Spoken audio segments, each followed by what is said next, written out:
Hello, I'm Margaret Hudson from the biology department at Seattle University. I've been using some simple working models of heart valves in teaching anatomy and physiology for many years. They're easy to make, and I'd like to show you how to do that. Why should we do it, though? We have nice anatomical models like this that show the structure of the atrioventricular valves, like the left atrioventricular valve here. And you can see the bottom of the pulmonary valve here at the base of the pulmonary trunk, too. So we can see some anatomical structural models. But what I wanted to do was make some working models so we could see how the valves actually work. I've been making these models out of simple materials, passing them around the class for students to try, and making materials available in the lab so the students can make their own valves and try them out and see how they work. Valves in the circulatory system work by making it easy for blood to flow one direction and hard for it to go back from where it came. That's important in order to keep the blood circulating well from arteries into capillaries, through veins, and back to the heart. I have some large models of some of the structures that I've been working with. This is a model showing parts of an atrioventricular valve. And I used, as you can see, very simple materials. I've used a sheet of transparency master to depict something about the wall of the heart here. I've used a piece of a shopping bag here to depict the very flexible leaflet material that helps to make up the valve.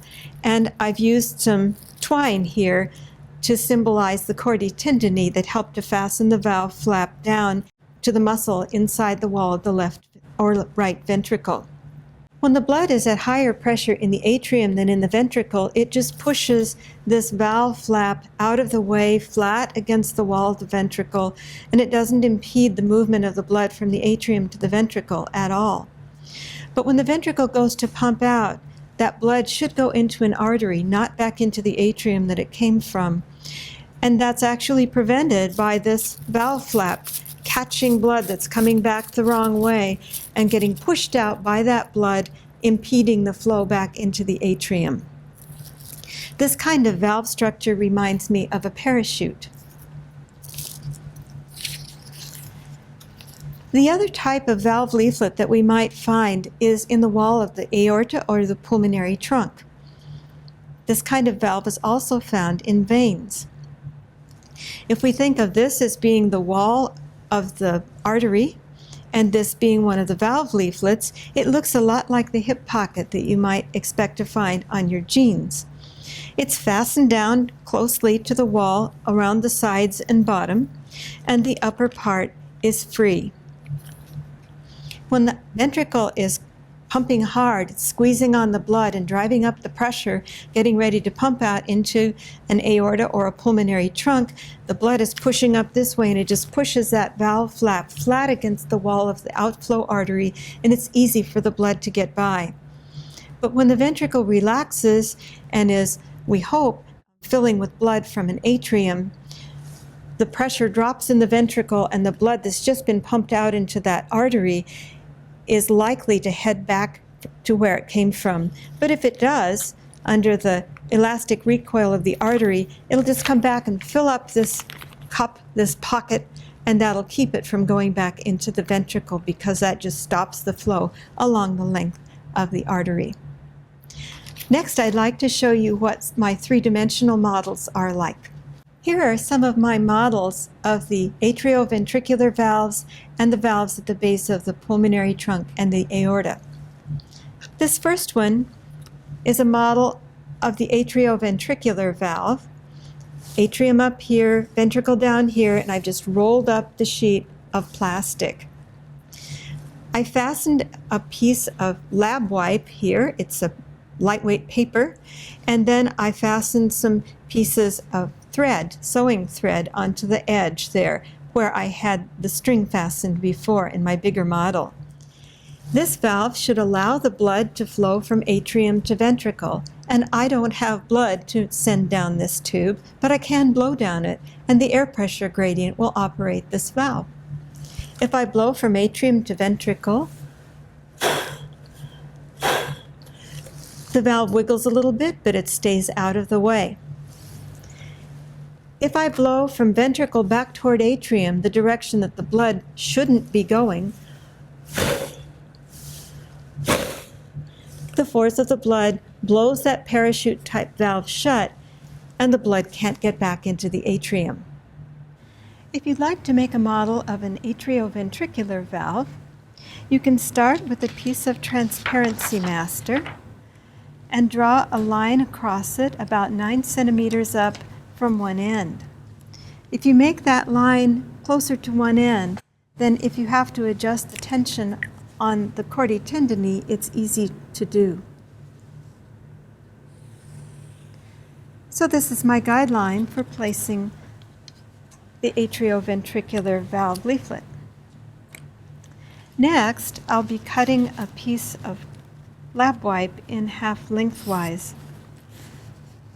You can use lots of different kinds of materials. I've also used nitrile gloves for this. But the lab wipes work just fine. And so that's what I'm doing here. I'll be tacking it down at one end of my guideline with some transparent tape. And then I'm going to fold under at the other end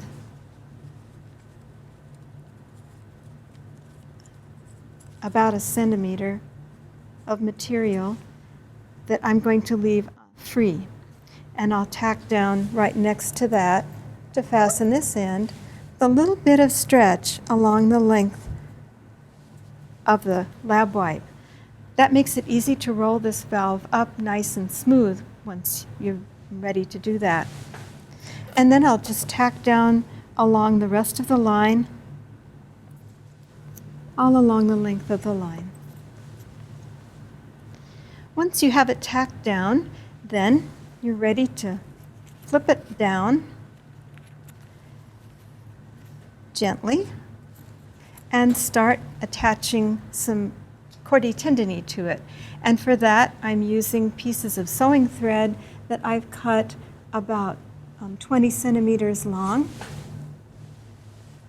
And I fold those in half.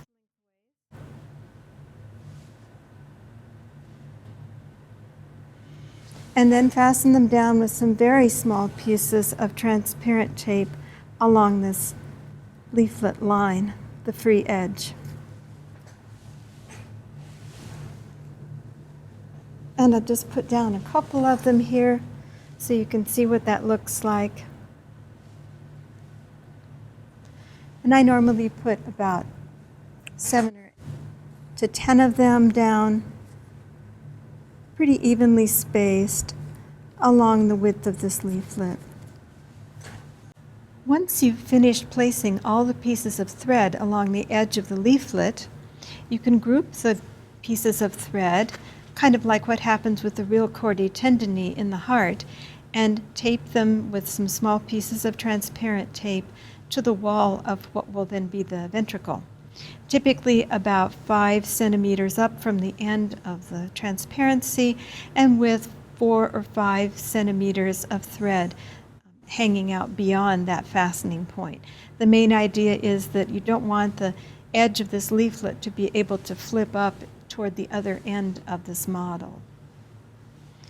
So I'll just put that last group of strings down here, fasten them to the wall of the ventricle, and you can adjust the tension on them as needed. This one's a little too tight, just by pulling on the strings gently, and that'll pull them up by where the tape is fastened down. And then once you have those all placed, you'll use that folded under edge at the end to roll this up. And so I'm putting some double stick tape on that, a couple of small pieces.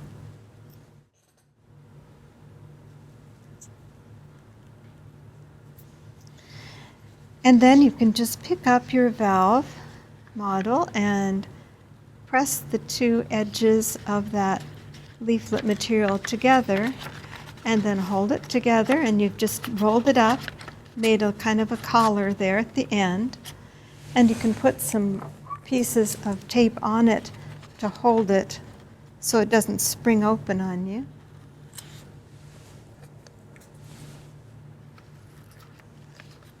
And now it's ready for a test blow. If you'd like to know what good those chordae tendineae do, you can build a valve structure without them. So I just taped my sheet of lab wipe down to the piece of transparency material all the way around, so it's fastened at one edge and the other edge is loose here. If I create a pressure gradient that would move air, in this case from atrium to ventricle, the valve flap gets out of the way nicely and the blood could flow easily from atrium to ventricle. But if I'm in the position here inside the ventricle and the ventricle's getting ready to pump out blood, we hope to an outflow artery, if there aren't any chordae tendineae, then when the pressure goes up in the ventricle, it just blows the valve inside out and that blood would go right back into the atrium. A lot of extra work for the ventricle.